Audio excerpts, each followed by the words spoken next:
How do you avoid taking the wrong orders? How do you maximize your earnings so that you can make the most money on the DoorDash platform? Riding through my city with that daddy back.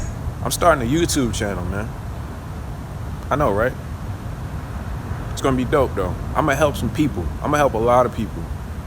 It's gonna feel good. Thank you, Bentley. What up? It's your boy Bentley Koup, and this is DoorDash Diaries, or what I like to call T3D. One-stop shop for everything DoorDash, and one of the few places that DoorDash has chosen to help you be successful on this platform. All right, in this video, I'm gonna give you 5 orders that you need to avoid. And when I say orders, I really mean order types. When you look at these orders, you instantly know that these orders are not productive, they're not efficient, so they're not for you. Let's go. Hello? Thank you. Let's try this one. First order type is going to be orders that carry you outside of your zone. Even if they are 5 to 6 miles and have a really high pay. Orders that take you out of your zone can seem efficient in the beginning, but there are 4 things that we have to assess on every order, and the drop-off is one of them. If the drop-off is outside of your zone, then you have to account for the miles to get back. Deliverable by you. Wherever your drop-off point is, you need to make your way back to the closest hotspot. Not the one that you just came from, not the restaurant that you just came from, but the closest hotspot. We're gonna get back to where you came from, but we need to get to a fire area first. We have to account for the miles back to the closest hotspot and not necessarily where you came from. All right, so the second order type that I wanna talk to you about are upside down orders.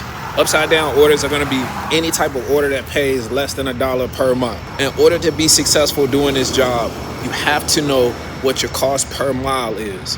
Once you figure out your cost per mile, in most cases, we're gonna double that to make sure that our profit per mile meets all types of circumstances. There are gonna be very few situations where getting paid less than $1 per mile is going to make you profitable. And because of that, we simply are not taking upside down orders. Time is something that you can't get back. Pace is something that you have to have in order to be able to do this job. So we need to average 2.5 to 3 orders per hour in order to be able to make this work. Sometimes preventing you from doing that are circumstances that are outside of your control, like the restaurant. Okay, so if we get a slow restaurant that keeps repeating the same bad habits, we got to put them on the blacklist. Your blacklist is going to be a mental list of restaurants that we are going to avoid like the plague. Hey. Thank you. Have a great day. Thanks, Please keep in mind that if you are already stuck in one of these situations, if you are at a restaurant 10 minutes or more past the pickup time, you can unassign without affecting your completion rate.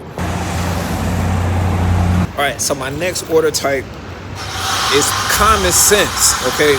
But if you don't have the knowledge, then it don't make common sense. All right, so we're not taking orders that are paying less than our profit per mile. I mentioned this earlier in the video. The easiest way for you to figure out if you're making a profit or not is to fully understand how much it's costing you per mile. So you have to understand that. And then once you understand your cost per mile, like I said before, we're going to double it, okay, to make sure that we're accounting for all type of circumstances, long waits, traffic, or whatever the situation may be. This is what I need you to do for me. Down below, I need you to comment your cost per mile. And if you don't know your cost per mile, I need you to dip down in the description, sign up for the email list, okay? I'm gonna send you some info. I'm gonna do your homework for you. All right, number 5 is a personal one of mine, okay? I'm just gonna add this one to the list. You gotta watch out for those change and shift orders. More specifically, the lunch orders that come in when they're still doing breakfast. A lot of times there's a lot of prep work, a lot of running and shuffling that goes on in the background to get ready for lunch during breakfast. Their focus is on getting that done and not necessarily getting the DoorDash order done. And sometimes the orders slip through. More specifically, like McDonald's, Taco Bell, and Chick-fil-A. Okay, so you may already have these orders. It may be too late, but if you're in a situation again where you wait more than 10 minutes, know that you can unassign. If you're new to the channel or new to the platform, make sure you check out the resources down below. I'm trying to help you make the most money you possibly can on this app. Right? Consider hitting the subscribe button down below so that if new videos come out, you'll be the first to know. Do me a favor and hit that like button so other dashers will know what orders to avoid. And I'll check you on the next video.